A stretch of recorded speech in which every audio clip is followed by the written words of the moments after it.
ദൈവം എന്നത് സ്ത്രീയല്ല, പുരുഷനല്ല, അതൊരു ശക്തിയാകുന്നു. സർവചരാചരങ്ങളും അതുതന്നെയാകുന്നു. ദിവ്യമായ എന്തോ ഒന്ന്, അതിൽ തന്നെ നല്ലതും ചീത്തയും ഉണ്ട്. ജനനവും മരണവും അതുതന്നെയാണ്, മലിനവും ശുദ്ധവും അതുതന്നെയാണ്. ഭയവും വേദനയും ആനന്ദവും സംതൃപ്തിയും അതുതന്നെയാണ്. ആ ഈശ്വരന് മുന്നിൽ അല്ലെങ്കിൽ ആ ശക്തിക്ക് മുന്നിൽ സാഷ്ടാംഗം നമസ്കരിച്ചുകൊണ്ട് തന്നെ നിത്യതയുടെ യാത്ര മുന്നോട്ടു പോകും.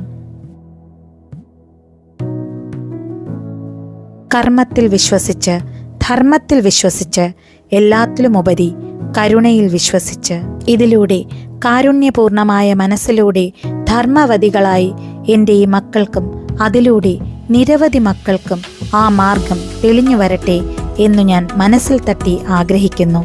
നിങ്ങളുടെ ഏവരുടെയും സഹകരണവും പ്രോത്സാഹനവും ഇതിനായി ഞാൻ പ്രതീക്ഷിക്കുന്നു. കൂട്ടുകാരെ, ഭാരത നടനം വിദ്യാപീഠത്തിൻ്റെ യാത്രയിൽ നിങ്ങളെ ഏവരെയും പങ്കാളികളാക്കിക്കൊണ്ട് തന്നെ മുന്നോട്ട് പോകട്ടെ.